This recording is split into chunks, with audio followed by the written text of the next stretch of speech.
Friends, तो कैसे हैं आप सब लोग। आज की इस नए वीडियो में एक बार फिर आप सभी लोगों का बहुत बहुत स्वागत है। आज की इस वीडियो में मैं आप सभी लोगों के लिए सी-टेट जुलाई 2025 का जो एग्ज़ाम हो रहा है उसके लिए मैं आप सभी लोगों के लिए साइंस सेक्शन से आज की इस वीडियो में हमारा क्लास 2 है। इससे पहले वाले वीडियो में मैंने साइंस का क्लास 1 को बताया था, तो यदि आप उस वीडियो को नहीं देखे हैं तो आप उस वीडियो को जाके देख सकते हैं। इस वीडियो के डिस्क्रिप्शन बॉक्स में उसका लिंक जो है दिया हुआ है। तो आज की इस वीडियो में मैं आप सभी लोगों को क्लास 2 में साइंस का कवाकार पादप कार्यप्रणाली से संबंधित जो क्वेश्चन आते हैं उसको आज की इस वीडियो में आपको बताने वाला हूं। तो इस वीडियो में लास्ट तक ज़रूर बने रहिए। इसी तरीके का नए नए कंटेंट पाने के लिए यदि आप इस चैनल पर पहले बार आए हैं तो इस चैनल को सब्सक्राइब करके नोटिफिकेशन ऑन कर लीजिए, जिससे नया कंटेंट का नोटिफिकेशन आपको मिलता रहेगा। तो फ्रेंड्स, आज का हमारा ये बायोलॉजी सेक्शन से है, साइंस सेक्शन से क्लास 2 है। ये फर्स्ट क्वेश्चन है, निम्नलिखित में से कौन सी बीमारी आनुवंशिक नहीं होती है। तो इस क्वेश्चन का जो राइट आंसर है ऑप्शन नंबर बी हो जाएगा। मलेरिया जो होती है वो आनुवंशिक नहीं होती है, तो ऑप्शन नंबर बी जो है इसका राइट आंसर हो जाएगा। तो चलिए इसका एक्सप्लेनेशन देख लेते हैं कि ये क्या होता है। तो मलेरिया आप सभी लोगों को पता है एक आनुवंशिक बीमारी नहीं है, यह प्लाज्मोडियम नामक परजीवी के कारण होती है। यह संक्रमित मादा एनीफिलीज मच्छरों के माध्यम से लोगों में फैलती है। ये नेक्स्ट क्वेश्चन देखते हैं, निम्नलिखित में से कौन सा युग्म गलत सुमेलित है, उसको आपको फाइंड करना है। तो इस क्वेश्चन का जो राइट आंसर है हो जाएगा option number D, acromegaly adrenaline. तो ये है गलत सुमेलित है, इसलिए ऑप्शन नंबर डी जो है इसका राइट आंसर हो जाएगा। जबकि मधुमेह जो है इंसुलिन से संबंधित है, ये थायरॉक्सिन से संबंधित है, और ये कुशिंग सिंड्रोम जो है वो कार्टिसोल से संबंधित है। तो इस तरीके से ऑप्शन नंबर डी जो है इसका राइट आंसर हो जाएगा। चलिए हम इसका एक्सप्लेनेशन देख लेते हैं। तो एक्रोमेगली जो होता है एक प्रकार का हार्मोनल विकार है, ये जिसमें हाथों, पैरों और चेहरों में असामान्य वृद्धि होती है। यह विकार मुख्य रूप से पिट्यूटरी ग्लैंड द्वारा उत्पादित ग्रोथ हार्मोन यानी कि जीएच के अत्यधिक उत्पादन के कारण ये होता है। नेक्स्ट क्वेश्चन देखें, तो निम्नलिखित में से कौन सा सही मेल है, उसको आपको बताना है। कॉलम ए का कॉलम बी के साथ आपको मैच करना है। कौन सा सही सुमेलित है उसको आपको कोट में बताना है। तो इस तरीके से ऑप्शन जो है वो दिया हुआ है, इधर बीमारी का नाम दिया हुआ है और ये उससे प्रभावित अंग यहाँ पास दिया हुआ है। तो आपको यहाँ पास देख सकते हो, ये कोट में आपको फाइंड करना है कि कौन किससे जो है वो सही सुमेलित है ये बीमारी और उसका प्रभावित अंग। तो इस क्वेश्चन का जो राइट आंसर हो जाएगा option number B. Option number B में दिया हुआ है, ये राइट हो जाएगा। पहला का सी हो जाएगा, यानी कि अल्जाइमर जो होता है दिमाग से रिलेटेड है, और दूसरा जो है वो डी यानी कि डिप्थीरिया जो होता है नाक और गला से संबंधित है। तीसरा है गोनोरिया या फिर सुजाक। तो ये है ऑप्शन नंबर बी हो जाएगा, ये प्रजनन मार्ग से। तो इस तरीके से ऑप्शन नंबर बी जो है इसका राइट हो जाएगा। ये चौथा का हो जाएगा, ये कंठमाला का रोग जो होता है लार ग्रंथियाँ से संबंधित होती है। तो ऑप्शन नंबर बी जो है इस तरीके से इसका राइट आंसर हो जाएगा। ये नेक्स्ट क्वेश्चन देखें, तो सूचीबद्ध विकल्पों में से कौन सा कैंसर का एक रूप नहीं है, उसको बताना है। तो इस क्वेश्चन का जो राइट आंसर है ऑप्शन नंबर डी हो जाएगा। ग्लूकोमा इसका राइट आंसर हो जाएगा। इसका एक्सप्लेनेशन देख लेते हैं कि ग्लूकोमा कैंसर क्या है। तो ग्लूकोमा कैंसर का एक रूप नहीं है। ग्लूकोमा काला मोतियाबिंद आँख की बीमारी है जो आँख की ऑप्टिक तंत्रिका को यानी कि ऑप्टिक नर्व को नुकसान पहुंचाती है। विश्व स्वास्थ्य संगठन WHO के अनुसार विश्व में नेत्रहीनता का दूसरा सबसे बड़ा कारण जो है वो ग्लूकोमा है। तो इस तरीके से इसका जो राइट आंसर है ऑप्शन नंबर डी हो जाएगा, ये क्योंकि कैंसर का रूप नहीं है उसको हमको बताना था। तो इसका राइट आंसर हो जाएगा ग्लूकोमा। जबकि ये कार्सिनोमा, लिम्फोमा और सार्कोमा जो होता है वो कैंसर से रिलेटेड है, तो इसलिए ऑप्शन नंबर डी जो है इसका राइट आंसर हो जाएगा। नेक्स्ट है, निम्न में से कौन सा रोग दूषित जल पीने से होता है। तो इस क्वेश्चन का जो राइट आंसर है ऑप्शन नंबर ए हो जाएगा, हैजा। हैजा जो होता है वो दूषित जल पीने के कारण होता है। तो ऑप्शन नंबर ए जो है इसका राइट आंसर हो जाएगा। ये इसका एक्सप्लेनेशन देखते हैं। तो हैजा व्यक्ति द्वारा दूषित भोजन या पानी पीने के कारण होने वाला इंटेस्टाइनल संबंधी है यानी कि आंत संबंधी संक्रामक रोग है, या विब्रियो कॉलरी नामक बैक्टीरिया के कारण ये फैलता है। सूखा रोग रिकेट्स हड्डियों का रोग है जो प्रायः बच्चों में होता है। एनीमिया यानी कि रक्तलपता, यह लाल रक्त कोशिका RBCs में हीमोग्लोबिन की संख्या की कमी होने के कारण ये होता है। तो इस तरीके से ऑप्शन नंबर ए जो है हैजा इसका राइट आंसर हो जाएगा ये। नेक्स्ट है श्वेत प्लेग को आमतौर पर किस नाम से जाना जाता है? तो इसका जो राइट आंसर है ऑप्शन नंबर सी हो जाएगा, यानी कि श्वेत प्लेग को क्षय रोगों के नाम से प्लेग या फिर क्षय रोग बोलते हैं इसी को। तो ऑप्शन नंबर सी जो है इसका राइट आंसर हो जाएगा ये। श्वेत प्लेग को क्षय रोग के नाम से भी जाना जाता है। नेक्स्ट क्वेश्चन देखें तो निम्न में से किस बीमारी या स्थिति के पीछे खराब स्वच्छता की स्थिति संभावित कारण नहीं हो सकती है?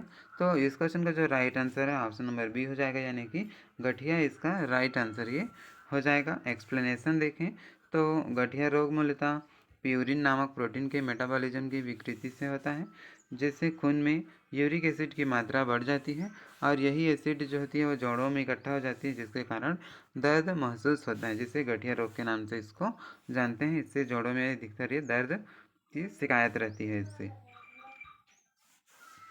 नेक्स्ट है खालिस्तान एक विकार है जिसके परिणाम स्वरूप मस्तिष्क की कोशिकाओं से असामान्य विद्युत निर्वहन होता है, जिससे दौरे पड़ते हैं।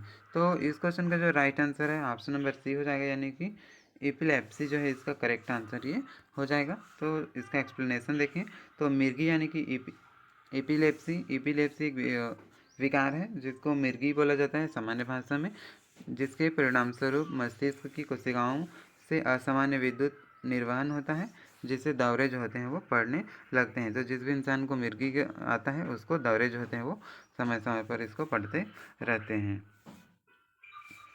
नेक्स्ट क्वेश्चन देखें तो निम्नलिखित में से किस बीमारी का संक्रमण एक व्यक्ति से दूसरे व्यक्ति में नहीं होता है? तो इसको आपको बताना है। तो इसका जो राइट आंसर हो जाएगा सिरोसिस। सिरोसिस एक ऐसे संक्रामक बीमारी है जो कि एक व्यक्ति से दूसरे व्यक्ति में ये नहीं होता है, जबकि एड्स जो होता है वो फैलता है, ये हेपेटाइटिस भी है और सिफिलिस। तो इसका जो राइट आंसर है ऑप्शन नंबर ए हो जाएगा सिरोसिस।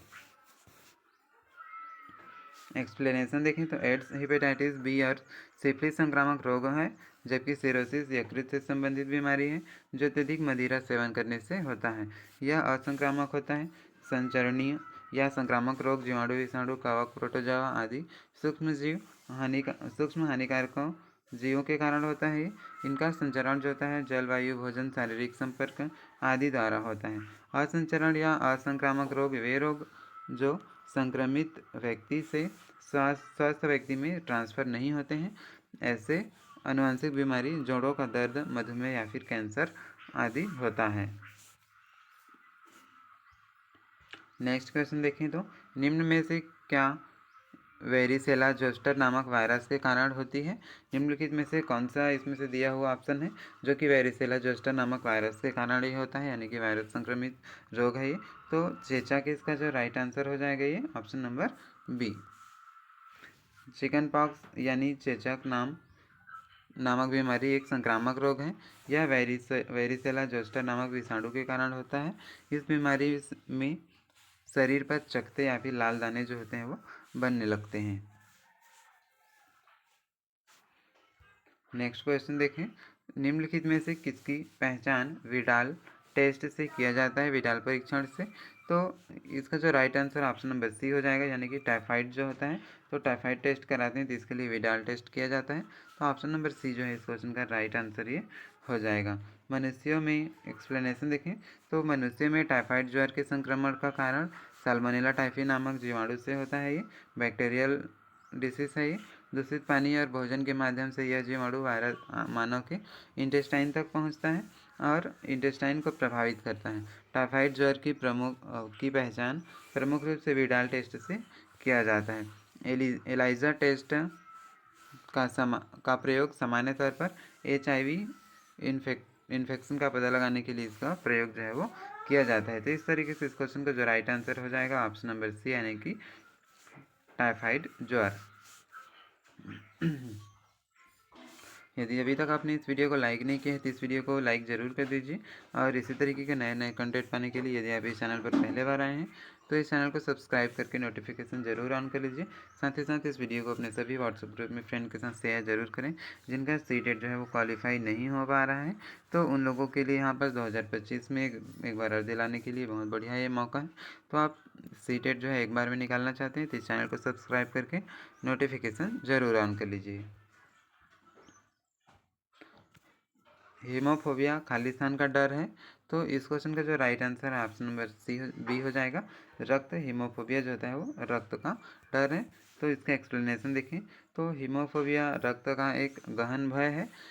हीमोफोबिया मानसिक विकार के DSM-5 फोबिया की श्रेणी में आता है। इसे रक्त भय के नाम से भी इसको जाना जाता है। रक्त भय बचपन या किशोरावस्था में प्रत्यक्ष या विचित्र आघात करने के कारण ये होता है। तो इस तरीके से ऑप्शन नंबर बी जो है इसका राइट आंसर ये हो जाएगा। नेक्स्ट है निम्न में से कौन सा एक संक्रामक रोग है, इसको आपको फाइंड करना है। तो इस क्वेश्चन का जो राइट आंसर हो जाएगा खसरा। खसरा जो होता है वो एक संक्रामक रोग है। खसरा एक संक्रामक रोग है जो मोरबिली वायरस के कारण होता है। यह विशेष रूप से बच्चों को अधिक प्रभावित करता है। इसमें त्वचा पर छोटे छोटे दाने निकल आते हैं और भूख नहीं लगती है। इस रोग में अविश्वसनीय श्लेष्मस्य में सूजन, नाक बहना आदि जो लक्षण है वो दिखाई इसमें देते हैं। तो ये खसरा रोग के लक्षण है ये। नेक्स्ट है घेंघा नामक रोग किसकी कमी से किसके कारण होता है या फिर घेंघा नामक रोग जो है किसकी कमी से उत्पन्न होता है। तो इस क्वेश्चन का जो राइट आंसर हो जाएगा आयोडीन की कमी से क्या होता है घेंघा रोग होता है जिसे ग्वाटर के नाम से भी इसको जानते हैं। तो ऑप्शन नंबर सी जो है इस क्वेश्चन का राइट आंसर ये हो जाएगा। घेंघा या गंडमाल नामक रोग प्राय आयोडीन की कमी के कारण होता है। इस रोग में शरीर की थायराइड ग्रंथि जो होती है वह फैलने लगती है तथा ये फैलकर बाहर की ओर निकल आती है। इस रोग को घेंघा रोग के नाम से इसको जाना जाता है।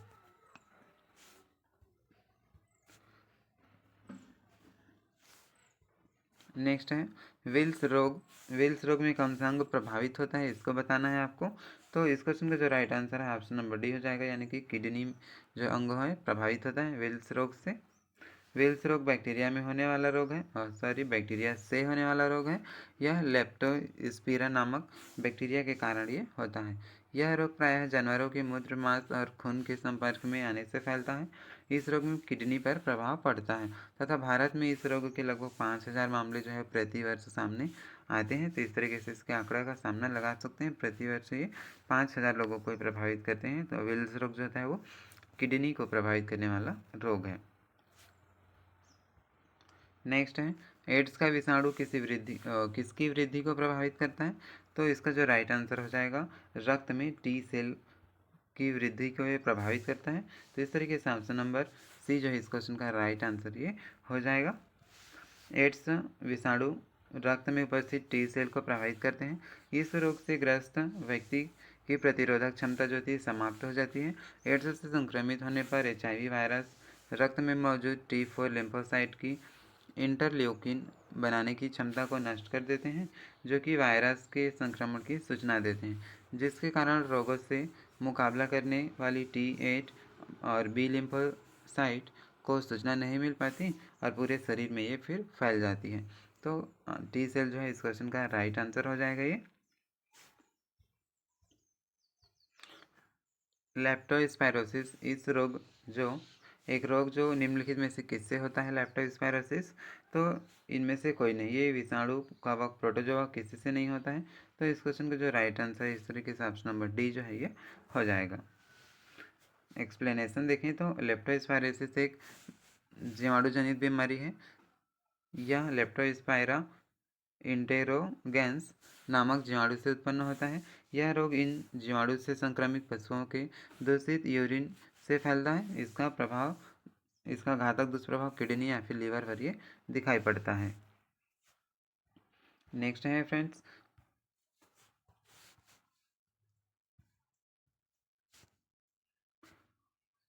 नेक्स्ट है 18 नंबर क्वेश्चन है अगर कचरा पीने के पानी में मिल जाए तो कौन सी बीमारी फैलेगी। तो इसका जो राइट आंसर है टाइफाइड हो जाएगा ये दूषित पानी पीने से। तो इस तरीके से ऑप्शन नंबर बी जो है इस क्वेश्चन का जो राइट आंसर है हो जाएगा। कचरा युक्त दूषित जल के सेवन से टाइफाइड नामक बीमारी फैलती है। सैल्मोनेला टाइफीजिमालू से होने वाला यह रोग आंत्र ज्वर या आंत का बुखार के नाम से भी जाना जाता है। इस रोग में रोगी की प्लीहा और आंत्र योजनी जो ग्रंथि होती है वो बढ़ जाती है, जिससे रोगी को तेज बुखार के साथ साथ सिर में भी दर्द होने लगता है, जो कि टाइफाइड रोग के लक्षण है। नेक्स्ट है बेसिल कैलमेट गुएरिन BCG खालिस्तान के लिए एक टीका है। तो इस क्वेश्चन का जो राइट आंसर है यक्ष्मा हो जाएगा, यानी कि ऑप्शन नंबर ए जो है करेक्ट आंसर हो जाएगा। चलिए क्या होता है देखते हैं। तो BCG का full form bacillus Calmette Guerin है। यह तपेदिक क्षय रोगों के निवारण हेतु एक टीका है। यह तपेदिक प्रतिरोध का निर्माण करने में मदद करता है। इस वैक्सीन का आविष्कार दो फ्रांसीसी बैक्टीरियोलॉजिस्ट अल्बर्ट कैलमेट और कैमिली गुएरिन ने की थी। इसका उपयोग पहली बार 1981 में ये हुआ था। नेक्स्ट क्वेश्चन देखें तो प्रतिजैविक पेनिसिलिन किससे प्राप्त होता है। तो इस क्वेश्चन का जो राइट आंसर है हो जाएगा ऑप्शन नंबर सी, यानी कि कवक से। प्रतिजैविक पेनिसिलिन जो होती है वो कवक से प्राप्त होता है। तो ऑप्शन नंबर सी जो है इस क्वेश्चन का राइट आंसर हो जाएगा। इसका एक्सप्लेनेशन पढ़ सकते हैं। हर एक टॉपिक का एक्सप्लेनेशन बताने से वीडियो जो है काफ़ी लंबा हो जाता है, तो आप इसको समझ सकते हैं। DPT टीका निम्नलिखित में से किस प्रकार का होता है। तो इसका जो राइट आंसर है DPT टीका जो है एक संयुक्त टीका है। तो इस क्वेश्चन का जो राइट आंसर है ऑप्शन नंबर डी जो है इसका राइट आंसर हो जाएगा। DPT टीका इसको ट्रिपल एंटीजन के नाम से भी जाना जाता है। एक संयुक्त टीके का ये उदाहरण है। DPT का टीका 3 संक्रामक बीमारियों यथा जैसे कि डिप्थीरिया है, पर्टुसिस यानी कि काली खांसी है, और टिटनेस संक्रामक बीमारी की रोकथाम के लिए ये किया जाता है। तो इस तरीके से देख सकते हैं ये। नेक्स्ट है निम्नलिखित में से कौन अपरद को सरल कार्बनिक पदार्थ में निम्नीकृत कर सकता है। तो इस क्वेश्चन का जो राइट आंसर है ऑप्शन नंबर बी हो जाएगा। कविकीय एंजाइम जो होते हैं इस तरीके का कार्य कर सकते हैं। तो ऑप्शन नंबर बी इसका राइट हो जाएगा। कविकीय एंजाइम अपरद को सरल कार्बनिक पदार्थ में निम्नीकृत कर सकता है। यह प्रक्रिया अपचय के द्वारा होता है। अपचयन में मध्यम से बड़े अणुओं जैसे पॉलीसेकेराइड, लिपिड आदि को छोटी इकाइयों जैसे मोनोसेकेराइड, फैटी एसिड, न्यूक्लियोटाइड आदि में तोड़ देता है। तो ऑप्शन नंबर बी जो है इसका राइट आंसर हो जाएगा। निम्नलिखित में से कौन किंगडम फंजाई से संबंधित नहीं है, इसको बताना है। फंजाई एक किंगडम है, तो फंजाई किंगडम से कौन सा मिली संबंधित नहीं है। तो यूग्लिना जो होता है वो नहीं होता है। इस तरीके से ऑप्शन नंबर ए जो है इसका राइट आंसर हो जाएगा। नेक्स्ट देखें तो ईस्ट एक क्या है। तो ईस्ट जो है एक प्रकार का ये फंगस है, कवक है यानी कि। तो ऑप्शन नंबर बी जो है इसका राइट आंसर हो जाएगा। ये ईस्ट एक कवक है जो मृतोपजीवी होता है। ईस्ट एक यूनिसेलुलर फंगस है, यानी कि एक कोशिकी कवक है। इसकी कोशिका काइटिन की बनी होती है। ईस्ट को साधारणतः बेकार ईस्ट या ब्रीवर ईस्ट भी कहते हैं। इसका उपयोग मदिरा निर्माण और बेकरी उद्योग में किया जाता है। ईस्ट सीरा या फिर मैदा का किण्वन यानी कि फर्मेंटेशन कर देते हैं, जिससे मैदा मुलायम हो जाता है। अब हम इस वीडियो का लास्ट क्वेश्चन देख लेते हैं, क्योंकि इस वीडियो में हम 25 क्वेश्चन बताने वाले थे। इससे पहले वाले क्लास में भी हमने 25 क्वेश्चन ही इसके सॉल्व कराए थे। तो इस तरीके से 25-25 क्वेश्चन जो है डेली सॉल्व करेंगे। तो लास्ट क्वेश्चन है लाइकेन के अधिकांश बॉइट किससे संबंधित होते हैं, इसको आपको पता करना है। तो इस क्वेश्चन का जो राइट आंसर हो जाएगा ऑप्शन नंबर बी, यानी कि इसको माई सिटीज जो है इस क्वेश्चन का करेक्ट आंसर ये हो जाएगा। एक्सप्लेनेशन देखें तो लाइकेन के अधिकांश बॉइट एस्कोमाइसिटीज से संबंधित होते हैं। एस्कोमाइसिटीज को सामान्यतः थैली फंजाई के नाम से भी जाना जाता है। लाइकेन शैवाल तथा कवक के सहजीवी सहवास अर्थात पारस्परिक उपयोगी सहवास होते हैं। शैवाल घटक को शैवालांश तथा कवक के घटक को माइकोवायंट यानी कि कवकांश भी कहते हैं, जो क्रमशः स्वपोषीय परपोषित होते हैं। सल्फर डाइऑक्साइड की सूक्ष्म मात्रा लाइकेन की वृद्धि को प्रभावित करता है, अतः ये वायु प्रदूषण के अच्छे सूचक होते हैं। प्रदूषित क्षेत्रों में ये विलुप्त हो जाते हैं। तो इस तरीके से फ्रेंड्स आज की इस वीडियो में हमने आपको पूरा कंप्लीट जो है जानकारी आपको इस वीडियो में दे दिया। तो ये वीडियो कैसी लगी दोस्तों ज़रूर बताएं कमेंट करके। इस वीडियो में हमने कवा का पादप कार्य प्रणाली से संबंधित जितने सारे क्वेश्चन जो हैं आपके सी टेट जुलाई 2025 के लिए जो इम्पोर्टेंट था उसको आज के इस वीडियो में हमने कवर कर लिए। तो इसके नेक्स्ट वीडियो में हम अगली टॉपिक के साथ मिलते हैं। तो ये वीडियो आपको कैसी लगी, ये क्वेश्चन जो है कैसे लगी कंटेंट, तो यदि अच्छा लगा होगा तो कमेंट करके आप ज़रूर बताइए, क्योंकि इसी तरीके का नया नया कंटेंट जो है आपको इस चैनल पर मिलता रहे, इसलिए आप इस चैनल पर यदि आप पहले बार आए हैं तो इस चैनल को सब्सक्राइब ज़रूर कर लीजिए, जिससे आप एक बार में अपना सी टेट जो है वो आप क्वालिफाई कर पाएंगे। तो बहुत सारे लोग होते हैं जो कि सी टेट को पास नहीं कर पाते हैं, 2 बार 3 बार 4 बार कितना भी अटैम्प्ट कर लेते हैं, लेकिन कुछ कारण से 1 नंबर 2 नंबर से चूक जाते हैं, क्वालिफाई जो है वो नहीं कर पाते हैं। तो आप इस तरीके से परेशानी झेल रहे हैं या फिर एक ही बार में सी टेट क्वालिफाई करना चाहते हैं, चाहे वो पेपर 1 हो या फिर पेपर 2 हो, तो इस चैनल पर आपको कंप्लीट इसका तैयारी जो है कराया जाएगा।